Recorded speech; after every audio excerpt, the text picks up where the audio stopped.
요한복음 11장 17절부터 44절까지 말씀입니다. 천천히 합독하겠습니다. 시작. 예수께서 와서 보시니 나사로가 무덤에 있은지 이미 나으리라. 그날 이는 예루살렘에서 가깝기도 한 오리쯤 되매 많은 유대인이 마르다와 마리아에게 그 오라비의 일로 이문하러 갔더니 마르다는 예수께서 오신다는 말을 듣고 곧 나가 맞이하되 마리아는 집에 앉았더라. 마르다가 예수께 여짜오되 주께서 여기 계셨더라면 내 오라버니가 죽지 아니하였겠나이다. 그러나 나는 이제라도 주께서 무엇이든지 하나님께 구하시는 것을 하나님이 주실 줄을 아나이다. 이르시되 네 오라비가 다시 살아나리라. 그에게 마지막 날 부활 때에는 다시 살아날 줄을 내가 아나이다. 예수께서 이르시되 나는 부활이요 생명이니 나를 믿는 자는 죽어도 살겠고 무릇 살아서 나를 믿는 자는 영원히 죽지 아니하리니 이것을 네가 믿느냐. 이르되 주여 그러하오다. 주는 그리스도시요 세상에 오시는 하나님의 아들이신 줄 내가 믿나이다. 이 말을 하고 돌아가서 가만히 그 자매 마리아를 불러 말하되 선생님이 오셔서 너를 부르신다 하니 마리아가 이 말을 듣고 급히 일어나 예수께 나아가매 예수는 이 말을 듣고 마르다가 맞이했던 곳에 그대로 계시더라. 마리아와 함께 집에 있어 위로하던 유대인들은 그가 급히 일어나 나가는 것을 보고 곧가러 무덤에 가는 줄로 알고 따라가더니 예수 계신 곳에 가서 배웠고 그 발 앞에 엎드려 이르되 주께서 여기 계셨더라면 내 오라버니가 죽지 아니하였겠나이다 하더라. 예수께서 그가 오는 것과 또 함께 온 유대인들이 우는 것을 보시고 심령의 비통이 여기시고 불쌍히 여기사 이르시되 그를 어디 두었느냐. 이르되 주여 와서 보옵소서 하니 예수께서 눈물을 흘리시더라. 유대인들이 말하되 보라 그를 얼마나 사랑하셨는가 하며 그중 어떤 이는 말하되 맹인의 눈을 뜨게 한 이 사람이 그 사람은 죽지 않게 할 수 없었더냐 하더라. 이에 예수께서 다시 속으로 비통히 여기시며 무덤에 가시니 무덤이 굴이라 돌로 막았거늘 예수께서 이르시되 돌을 옮겨 놓으라 하시니 그 죽은 자의 의 마르다가 이르되 주여 죽은 지가 나흘이 되었음에 벌써 냄새가 나나이다. 예수께서 이르시되 내 말이 네가 믿으면 하나님의 영광을 보리라 하지 아니하였느냐 하시니 돌을 옮겨 놓으니 예수께서 눈을 들어 우러러보시고 이르시되 아버지여 내 말을 들으신 것을 감사하나이다. 항상 내 말을 들으시는 줄을 내가 알았나이다. 그러나 이 말씀하옵는 것은 둘러서 무리를 위하느니 곧 아버지께서 나를 보내신 것을 그들로 믿게 하려 함이니이다. 이 말씀을 하시고 큰 소리로 나사로야 나오라 부르시니 죽은 자가 수족을 배로 동인 채로 나오는데 그 얼굴은 수건에 쌓였더라. 예수께서 이르시되 풀어놓아 다니게 하라 하시니라. 아멘. 무슨 내용이에요? 죽은 지 나흘이 지난 이미 시체가 썩어가고 있는 시체가 예수님이 말한 말이 나사로야 무덤에서 나오라니까 배로 동인 채로 나왔어요. 이걸 믿으십니까? 어머니 안 믿겨져요? 그래 아니에요. 이것을 믿게 하기 위해서 바로 이 말씀이 기록됩니다. 한번 잘 들으시면서 기도하는 마음으로 하나님 믿게 해주세요 하는 마음으로 말씀을 한번 다시 묵상해 보기를 바랍니다. 제가 기도하겠습니다. 하나님 아버지, 우리가 원하는 믿음은 고상한 척 자신을 뽐내는 종교적인 믿음이 아닙니다. 우리가 원하는 믿음은 온 마음을 다 쏟아서 오직 한 분, 우리 구주 예수님을 눈에 집어넣듯이 사랑하는 것입니다. 왜냐하면 그 사랑으로 우리 각자를 사랑하셨기 때문에 우리 역시도 그렇게 사랑하는 것이 마땅하다고 하나님이 말씀하셨기 때문입니다. 그러나 우리의 믿음은 내가 살려고 발버둥치는 믿음이지 주님을 위해서 내가 죽고자 하는 믿음은 아닌 것 같습니다. 되돌아보면 우리의 믿음의 선진들은 이런 믿음을 우리에게 전해주지 않았습니다. 생명을 다해서 하나님을 사랑하라고 가르쳐 주었는데 우리는 삶의 평안과 고난에 대한 두려움 때문에 마음을 다 주님께 주지 못하고 있습니다. 이 시간 간절히 빌고 원하오니 생명을 다하고 중심을 다해서 주님을 사랑하게 하옵소서. 그 믿음으로 말씀에 순종하며 나의 삶을 통해 하나님의 이름과 영광이 나타나게 하옵소서. 주의 성령께서 그렇게 우리를 이끌어 주시고 또 가르쳐 주시옵소서. 예수님의 이름으로 기도합니다. 아멘. 오늘 말씀의 제목은 내가 주님을 사랑합니다 라는 제목입니다. 세상에는 많은 종교들이 있습니다. 그 중에서도 하나님을 믿는 종교는 딱 세 개입니다. 유대교와 기독교와 이슬람교입니다. 유대교와 기독교는 같은 하나님을 믿지만 이슬람교는 말로는 하나님이라고는 하지만 다른 하나님, 곧 알라신을 믿습니다. 알라라는 말은 하나님이란 뜻이라고 자기들은 우기지만 그러나 그 말은 옛날 아랍 사람들이 믿던 달신, 해에 달 별할 때 그 달신을 믿는 종교에서 따온 말이 바로 알라입니다. 즉 가장 큰 신이 달신이란 뜻이기 때문에 하나님이라고 그들은 우기는 것일 뿐이지 사실 우리가 믿는 하나님과는 다른 하나님입니다. 실제로 온전히 하나님을 믿는 종교는 그렇게 본다면 유대교와 기독교뿐입니다. 왜냐하면 기독교의 원 뿌리가 유대교이기 때문이고 유대교의 하나님이 곧 예수 그리스도를 이 땅에 보내신 바로 그 아버지 하나님이기 때문입니다. 예수를 믿지는 않지만. 그런데 이런 여러 종교에서도 진정으로 하나님을 사랑하고 죽을 만큼 순종한다고 강조하는 종교는 사실은 유대교가 아니라 기독교뿐입니다. 유대교는 지금도 율법을 지키고 절기를 지키고 전통을 지키면서 자신들이 선택받은 민족이라고 자랑하면서 스스로 고별하고 또 스스로 고결한 척합니다. 그러니까 자기를 드러내고 있는 것이죠. 그런데 기독교는 크게 카톨릭 천주교와 개신교 두 가지로 나뉩니다. 구교와 신교라고도 불리죠. 천주교는 마리아를 예수님의 어머니로 믿으며 마리아에게 기도를 합니다. 그리고 예배가 아닌 미사를 드립니다. 미사는 제사라는 뜻인데 즉 신부와 교황이 제사장이 되어서 산 제사를 미사로 드린다고 여기는 것입니다. 우리는 어떻게 믿습니까? 우리의 영원한 제사장은 누굽니까? 바로 예수님뿐입니다. 예수님이 영원한 제사장으로서 예배를 드립니다. 목사는 제사장이 아닙니다. 그런데 카톨릭에서 드리는 미사는 미사 자체가 바로 제사라는 뜻이에요. 신부와 교황이 바로 제사장이라는 의미로 미사, 제사를 드리는 겁니다. 우리 개신교하고 다릅니다. 그러다 보니까 카톨릭은 형식에 치우치게 되었고 지금 내 마음의 믿음 상태보다는 미사에 참여하고 있다는 사실 그리고 성찬을 먹는다는 그 형식 자체가 믿음의 행위라고 여기면서 나는 잘하고 있다고 생각하기 때문에 더 깊은 믿음의 상태로 나아가려고도 안 하고 하나님에 대해서 더 알려고도 안 하고 자기 자신을 더 깊이 돌아보며 믿음을 키우려고 안 합니다. 그냥 미사에만 참여하는 것만으로 만족합니다. 미사에 참여하는 것만으로 영생받는 것을 구원받는데요. 문제의식을 못 느끼기 때문입니다. 개신교, 즉 우리 교회 같은 개신 기독교는 여러 교단이 있지만 이단이 아닌 이상은 서로 교류하면서 담을 쌓지 않고 오직 예수 그리스도만을 믿기만 하면 다 인정하고 함께 예배드리고 교제합니다. 조원사님 같은 경우는 그리스도교회에 다녔었습니다.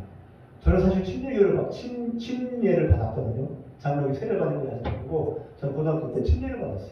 그래서 지금 장로기 목사가 됐습니다. 그래서 서로 교류를 하고 있는 겁니다.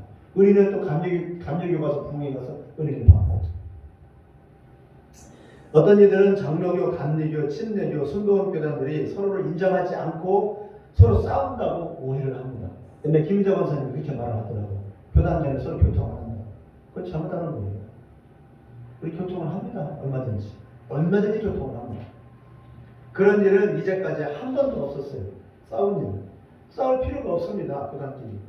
교단별로 모이고 교제하면서 믿음 생활을 하기 때문에 형식이 조금 틀리다고 트집 잡으면서 서로 비난할 필요가 없습니다. 이유도 없고 각 교단의 장단점이 모두 있기 때문에 비판과 정죄보다는 서로에 대한 인정과 교통이 서로 편합니다.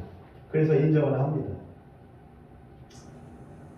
처음 개신교가 천주교에서 종교개혁을 통해 분리할 때에는 천주교가 형식적인 신앙에 매이고 성경에도 없는 그런 전통과 관습을 만들어 놓고 신자들을 실족시키고 가르쳤기 때문에 원칙대로 성경으로 돌아가야 한다고 외치면서 종교개혁이 일어났습니다. 형식적이고 전통에 매인 인본주의적인 종교 생활을 타파한 것입니다. 그래서 종교개혁 당시 사람들은 교회에 적을 두고 예배만 드리면 믿음이 있다고 여기지 않고 요한복음 4장에 분명히 나와 있듯이 물과 성령으로 거듭나야 한다고 주장하면서 하나님과의 개인적이고 긴밀한 만남과 영적 체험을 강조하게 되었습니다.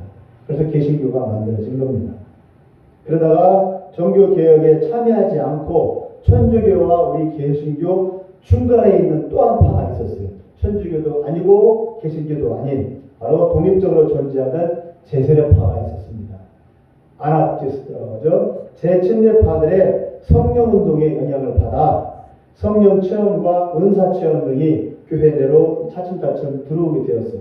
처음에는 제세례파를 우리 개신교 칼빈주의 같은 경우는 배격을 했었습니다. 이단이라고. 그러나 차츰차츰 이제 인정을 하게 되었어요. 그래서 교회마다 대체로 개인적인 신앙 체험이 있고 은사도 받아서 방언도 하고 나름대로 금식기도, 철야기도, 새벽기도, 작정기도도 하면서 삼기도 등도 하면서 열심을 내고 몸부림을 치고 있는 게 우리 개신교의 실정입니다. 특히 이토콕 같은 경우는 모라비안 교도들을 많이 선호를 합니다. 특히 이토콕은 모라비안의 바로 원조가 제침례파, 제세례파입니다. 그래서 우리 장로교회하고는 약간 차이가 있어요. 우리 장로교회는 사실은 아주 보수적인 장로교회는 박수도 안 쳐요, 사실.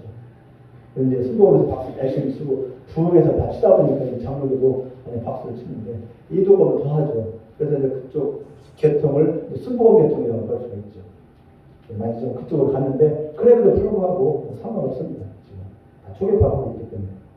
그런데 문제는 그런 신앙적인 노력들이 사실은 벼슬이 되어가지고 자기 신앙을 과시하는 훈장처럼 되었다는 겁니다. 나 방언해, 나 은사 받았어, 나 무슨 체험했어. 그것들이 자기를 과시하는 그 훈장이 되어버린 거예요. 그건 과시할 게 아니거든요. 그냥 선물이지. 하나님께 받은 선물이지. 선물을 자랑할 건 아니에요. 그렇게 되었다는 겁니다. 개신교 실정이. 그러다 보니까 마음 중심의 믿음보다는 직분과 교회 활동, 봉사 및 열심을 내는 그 행위들에 치우쳐 버리게 되어서 본질이 아닌 거칠의 신앙이 되어버렸다는 겁니다. 우리 개신교 교회가. 처음에는 나름대로 열심을 내고 순수한 마음으로 시작을 했는데 차츰차츰 변질이 되어 자기 고집과 자기 열심이 앞서게 되고 서로 비교를 하면서 다투게 되는 일들이 교회 내에서 생기게 되어서 이제 불신자들은 예수를 안 믿는 사람들은 교회를 싫어하고 신자들을 아주 이상한 눈으로 보거나 말 상대가 되지 않는 이상한 사람들로 여기게 되었습니다.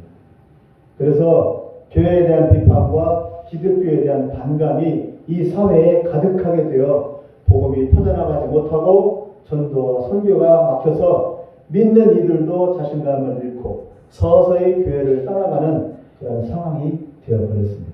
교회가 힘을 잃어버리게 된 겁니다. 오히려 지금 시대에는 형식적이고 그래 하면서 다 덮고 위로만 해주는 그렇게 포근히 감싸 안아주는 천주교가 더 커지고 있습니다. 천주교는 그냥 다 덮어버리니까 회개 안 해도 됩니다.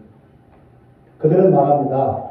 됐어 이제 돌아왔으니 됐어. 하나님 다 용서해 주시고 다 받아주실 거야. 됐어 하면서 찾아온 이들을 스펀지처럼 흡수해버리고 천주교 신자로 낙인 찍어버립니다.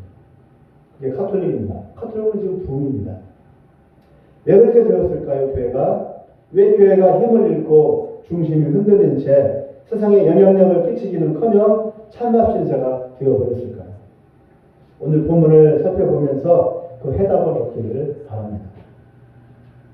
오늘 본문 11장 1절을 보면 지금 이곳은 베다니에 사는 문둥이 나사로의 집이랍니다.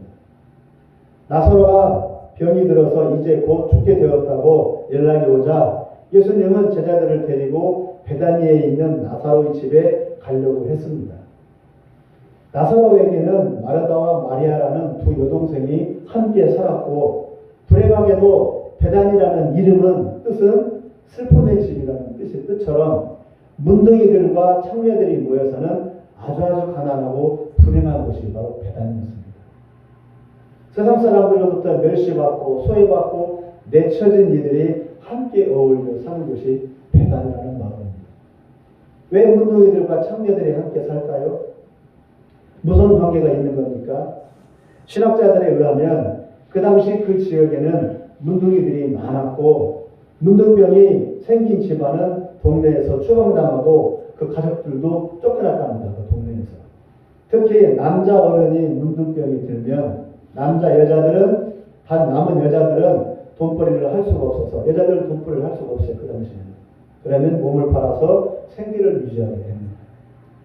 아마도 오빠가 문둥병이 들자 집안은 몰락하고 두 여동생 중 막내인 마리아가 창녀 노릇을 하면서 먹고 살았나 봅니다. 세 남녀가 그렇게 사는 거예요.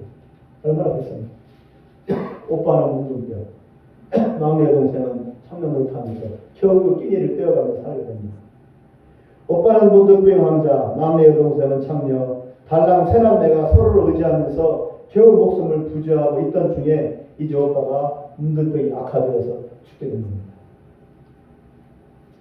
그 소식에 죽은 자를 살리고 병든 자를 고친다고 하는 그 예수님께 연락이 옵니다. 예수님 빨리 오세요. 우리 오빠가 죽으려고 해요. 빨리 와서 살려주세요. 그렇게 합니다. 간접적으로 빨리 와서 살려달라는 소식인데도, 그런데 11장 1절부터 보면은 예수님은 오히려 빨리 가지 않으시고 시간을 더 늦추었습니다. 빨리 가야 맞잖아요. 죽으려고 하니까, 죽기 직전이니까. 근데 예수님은 안 갔어요. 11장 6절 7절을 한번 읽어보겠습니다. 11장 6절 7절이요. 시작. 나사로가 병들었다 함을 들으시고 그 계시던 곳에 이틀을 더 유하시고 그 후에 제자들에게 이르시되 유대로 다시 가자 하시니, 이틀 후에 곧바로 출발을 일부러 안 한 겁니다. 왜 그랬을까? 목숨이 경각에 달렸는데 예수님은 더 천천히 출발했습니다. 고칠 자신이 없어서인지 아니면 찌질이 공상으로 사는 그들이 이제 실증이 나신 건지, 어쨌든 게으름을 피우셨습니다. 제자들은 이해가 안 갔지만 내심 제자들은 좋았습니다. 왜? 자기들도 문둥병이 옮겨 붙을 수가 있고 부잣집도 아닌 가난하고 냄새나는 그런 곳에 가서 좋은 대접 받을 리가 없습니다. 안 가는 게 낫잖아요. 그러나 예수님의 생각은 아무도 모릅니다. 왜 늦게 가는지. 조금 지체하고 나서, 즉 나사로가 완전히 죽고 나흘이 지나 썩기까지 할 때에야 예수님은 그곳에 도착했습니다. 일부. 아무리 죽은 자를 살리시는 예수님이지만 이미 죽어서 썩어가는 시체를 어찌 살릴 수 있겠습니까? 그럼에도 불구하고 예수님은 충분히 살릴 수 있는 시간이 다 지난 다음에야 도착했고, 슬피 우는 이웃들과 안절부절 못하는 두 여동생들을 가서 보았습니다. 11장 21절을 한번 읽어보겠습니다. 21절이요. 시작. 마르다가 예수께 여짜오되 주께서 여기 계셨더라면 내 오라버니가 죽지 아니하였겠나이다. 언니 마르다가 하는 말이에요. 빨리 오셨으면 살리실 수 있었을 텐데요. 예수님이 그 정도는 할 수 있다고 나도 믿어요. 그러나 지금은 안 돼요. 이미 썩은 냄새가 나요. 예수님이라도 안 돼요. 늦었어요. 이미 죽었다고 안 된다고 마르다는 결론을 내리고 있는 겁니다. 그런데 예수님은 그때부터 일하기 시작하십니다. 썩어갈 때부터. 23절 읽어보겠습니다. 시작. 예수께서 이르시되 네 오라비가 다시 살아나리라. 이제 시작입니다. 썩어가는 거예요. 모든 이들이 완전히 포기하고 마음으로 죽었다고 결정 내렸을 때 예수님은 무에서 유를 만드는 재창조의 역사를 이제 시작하십니다. 그게 예수님입니다. 43절, 44절도 한번 읽어볼까요? 43, 44절을 시작. 이 말씀을 하시고 큰 소리로 나사로야 나오라 부르시니 죽은 자가 수족을 배로 동인 채로 나오는데 그 얼굴은 수건에 쌓였더라. 예수께서 이르시되 풀어놓아 다니게 하라 하시니라. 참 맞대요. 이 말을 믿는 것이 믿음입니다. 예수님만 하실 수 있습니다. 다른 사람은 못합니다. 다른 어떤 신도 못합니다. 알라도 못합니다. 마리아도 못합니다. 오직 예수님만 하실 수 있습니다. 그래서 우리는 예수님을 믿습니다. 아셨죠, 어머니? 그래서 믿는 거예요. 이걸 믿는 겁니다. 죽은 자가 베옷을 몸에 감은 채 강시처럼 무덤 밖으로 통통통 튀어나왔답니다. 기절할 일입니다. 완전히 절망하고 포기했을 때 예수님은 생명을 살리셨습니다. 예수님의 값어치가 드러나는 것이죠. 40절도 읽어보겠습니다. 40절요 시작. 예수께서 이르시되 내 말이 네가 믿으면 하나님의 영광을 보리라 하지 아니하였느냐 하시니. 믿으면 기적을 본답니다. 기적을 보고 믿는 게 아니고 믿으면 기적을 본답니다. 하나님의 기적은 믿어야 볼 수 있답니다. 그죠, 김병사모님? 네, 이게 믿음입니다. 저도 배웠습니다. 그렇구나. 믿어야 기적을 보는구나. 기적을 보고 믿는 게 믿음이 아니라 믿으면 기적을 본다. 이미 나타난 기적을 보는 게 믿음이 아니라 믿음으로 하나님의 기적을 미리 보고 기적을 미리 본다. 우리에게 원하는 믿음입니다. 바로 이런 믿음입니다. 하나님의 원하는 믿음. 너희가 환난을 당하냐, 고통을 당하냐, 일어나. 왜 그러고 있냐? 믿음 있잖아. 믿음으로 이길 수 있잖아. 그런 거죠. 환난이 와, 고통이 와, 재난이 와, 믿음으로 일어나라고.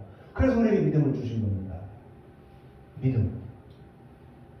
그런데 오늘은 이 믿음과 부활을 말하려고 하는 게 아니고 다른 것을 말해야 하기 때문에 나사로의 부활은 여기까지만 하겠습니다. 나중에 하겠습니다. 중요한 것은 이 죽음과 부활의 사건 속에서 나타난 사람들의 마음과 반응입니다. 마르다는 슬픔을 이기고 손님 대접에 마음을 쏟고 불전을 떨었습니다. 아니 마르다요. 즉 이미 오빠가 죽은 사실을 현실적으로 인정하고 이제 장례를 준비하고 있는 것이고 또 스스로도 마음을 정리하고 있고 손님 대접을 하고 있는 겁니다. 이 마르다는 결정을 했어요. 오빠는 죽었다. 끝이다. 장례 준비하자. 손님 대접하자. 현실적이잖아요. 그렇죠? 타임 죽었으니까.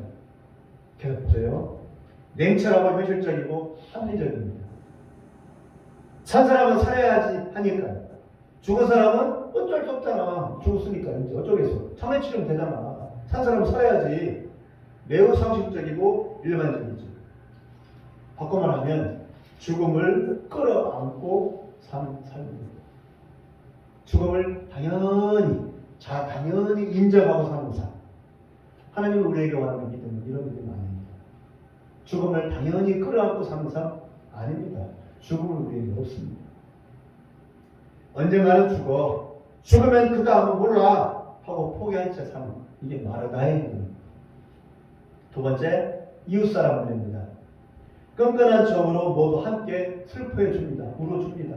아이고 하면서 고맙죠. 감사하죠. 33절을 읽어보겠습니다. 시작. 예수께서 그가 우는 것과 또 함께 온 유대인들이 우는 것을 보시고 심령의 비통이 여기시고 불쌍히 여기사. 사람은 언젠가는 죽어 라고 전제해놓고 아무 대비도 할 수 없다고 여기고 막상 죽음이 닥치면 올 것이 왔다고 여기며 그냥 같이 울어주는 것으로 위로를 해줘야 합니다. 같이 울어주는 것밖에 할 수 없어요. 죽으면 같이 울어주는 거 붙잡아서 엉엉 울어주는 거 위를 주는 거죠. 그러나 해답은 없습니다. 그리고 끌어안고 죽음은 나쁜 거야, 못된 거야. 그러나 죽음은 피할 수 없어. 우리의 운명이야 라고 탄식하면서 서로 마음을 위로해 줍니다. 그 울음 자체가 그 죽음을 인정하는 거예요. 그러나 하나님은 우리에게 죽음을 인정하지 말아요. 그것이 전부입니다. 세 번째는 마리아입니다. 29절에 마리아가 이 말을 듣고 급히 일어나 예수께 나아가며 라고 했습니다. 32절도 읽어볼까요?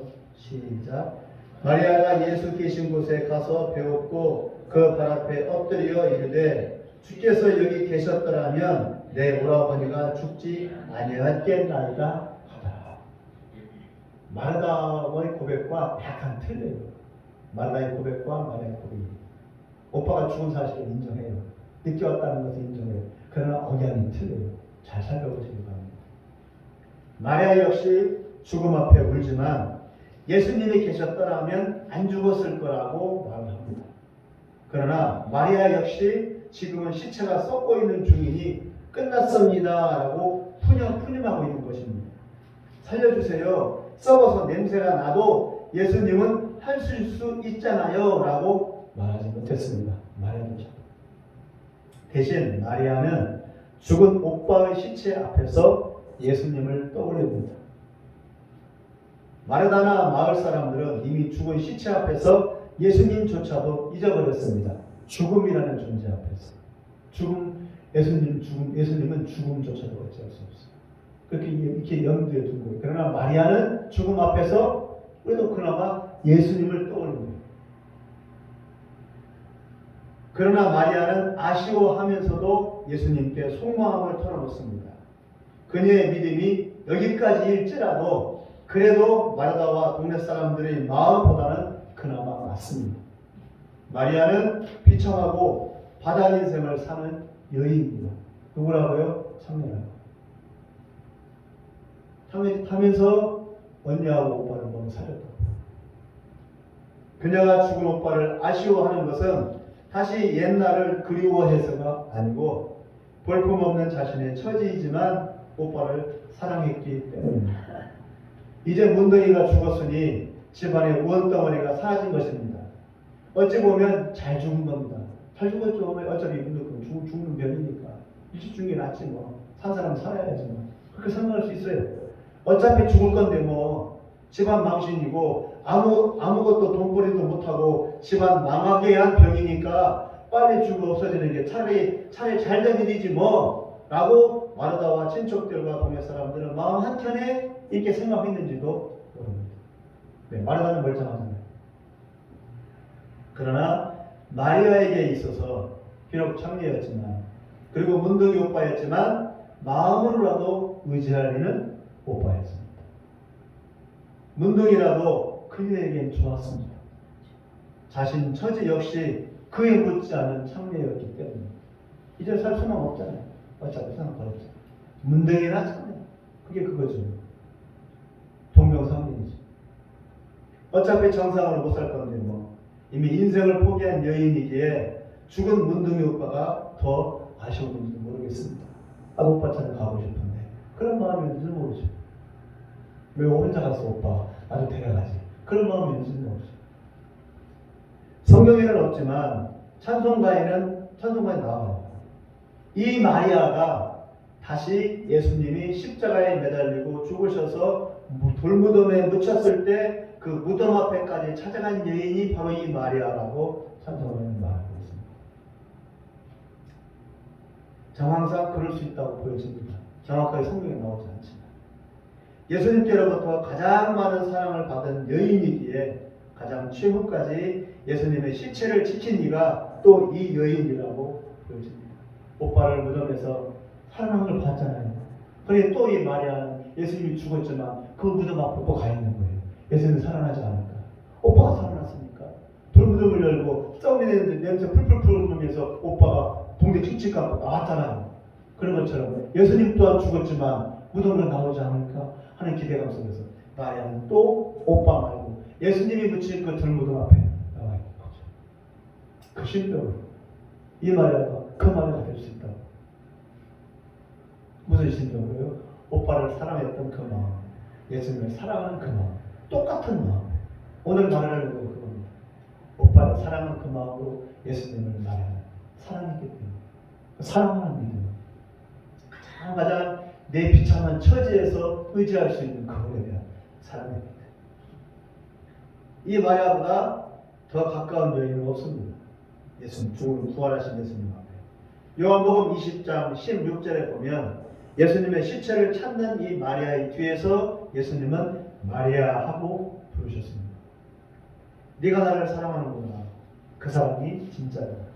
내가 죽었다고 떠나버릴 사랑이 아니었구나. 너는 나를 안 떠났구나. 예수님은 그녀의 사랑을 요한복음 20장 16절에서 그렇게 받으셨습니다. 결국 예수님을 가슴에 품은 사람은 마리아뿐입니다. 살아난 나사로도 마르다도 기적을 경험하고 눈으로 본 동네 사람들도 아닌 바로 마리아였습니다. 왜냐하면 나사로를 살려낸 예수님은 십자가에 달려 죽으셨습니다. 남은 살려놓고 자기는 못 살아난 예수님을 보면서 훌륭하고 위대하지만 거기까지야 무슨 특별한 능력이나 마술을 부려서 살려낸 거지 뭐. 정작 자신은 못 살아났잖아. 이제 이게 사실 아니겠어? 사람들이 그렇게 본 거예요. 자기는 죽었잖아. 못 살아났잖아. 남은 살려놓고 그게 뭐야? 아니네. 뻥이네. 라고 여기며 다 사람들은 떠나갔지만 마리아는 끝까지 떠나지 않았습니다. 기적을 보았어도 위험 앞에서는 모두 떠났지만 이미 예수님에 대한 사랑이 들어온 마리아에게는 죽음 앞에서도 포기할 수가 없어요. 왜? 예수님을 믿은 게 아니고 예수님을 사랑했어요.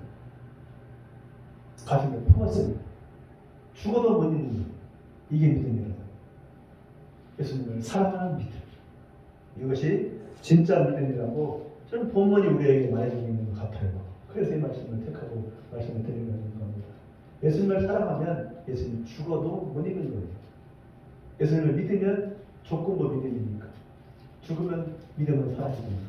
그러나 사랑하는 사람은 죽어도 잊을 수가 없는 거예요. 가슴에 품으니까. 아가서 8장 6절 7절에 제가 읽어드릴게요. 너는 나를 도장같이 마음에 품고 도장같이 팔에 두라. 사랑은 죽음같이 강하고 질투는 수월같이 잔인하며 불길같이 일어나니 그 기세가 여호와의 불과 같으니라.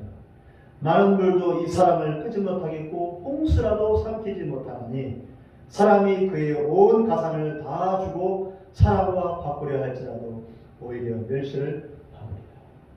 이것이 우리에 대한 하나님의 사랑입니다. 그러므로 우리도 하나님을 이렇게 사랑해야 합니다. 예수님은 우리를 사랑해서 자기 몸을 십자가에 매달았습니다.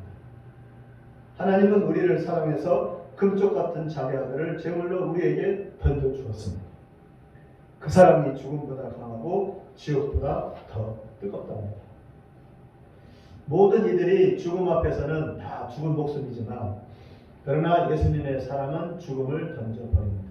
그리고 부활하셨습니다. 마리아의 가슴에 심겨진 사랑은 죽음을 초월합니다. 그리고 부활의 주님을 맞이할 수 있었습니다. 사랑은 죽음보다 강렬합니다. 그 사랑이 바로 부활을 끄집어냅니다. 부활하게 만듭니다. 예수님이 부활한 바로 마리아 때문에 부활한 것 같아요. 마리아가 사랑을 품고 예수님의 시체를 눈이 빠지게 기다리니까 예수님께서 어쩔 수 없이 마리아 때문에 다시 사랑을 것 같아요. 무슨 말씀이에요? 주님께 대한 그 사랑은 죽는 것, 망하는 것, 이 땅에서 바닥을 기는 것보다 더 강력하고 죽음과 절망적인 환경을 박살냅니다. 이 사랑. 믿음을 넘어 주님께 대한 그리고 우리에 대한 주님의 사랑이 한계를 뛰어넘어 기적을 이루고 하나님의 새 역사를 이루어냅니다. 이 시대에 필요한 것은 무엇입니까?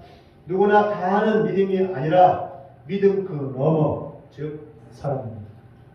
죽을 만큼 사모하고 그리워하는 그 사랑의 열정이 모든 한계를 뚫어낼 수 있습니다. 말씀을 맺겠습니다.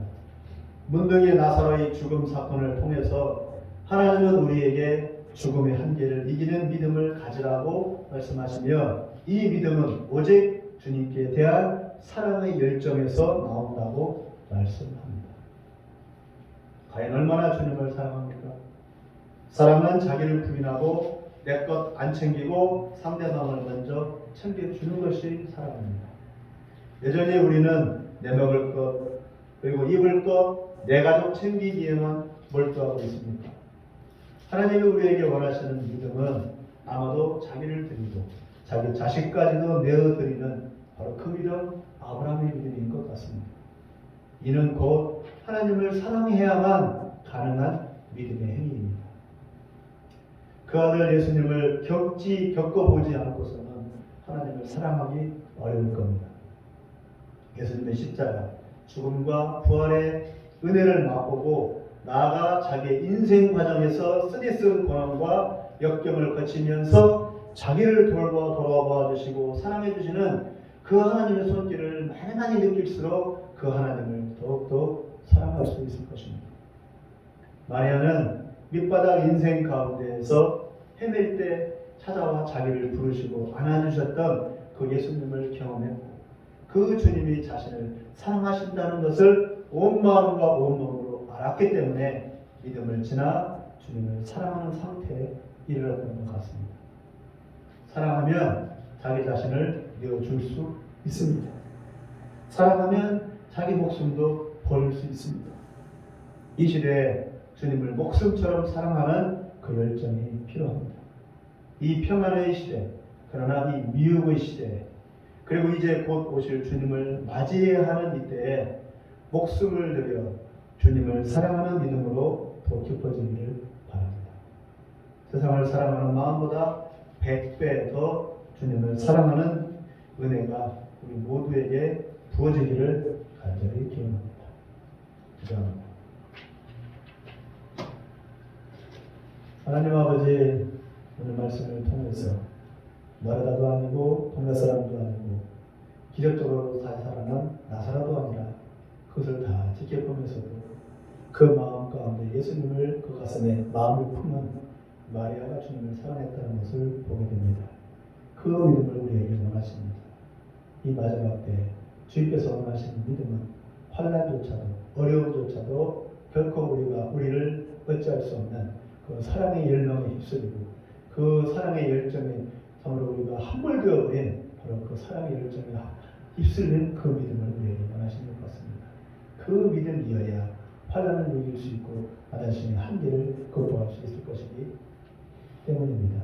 우리에게 그 믿음을, 그 사랑의 열정을 부어주셔서 어떤 환경 속에서도 주님께 대한 사랑과 그 믿음이 변치 않도록 인도하여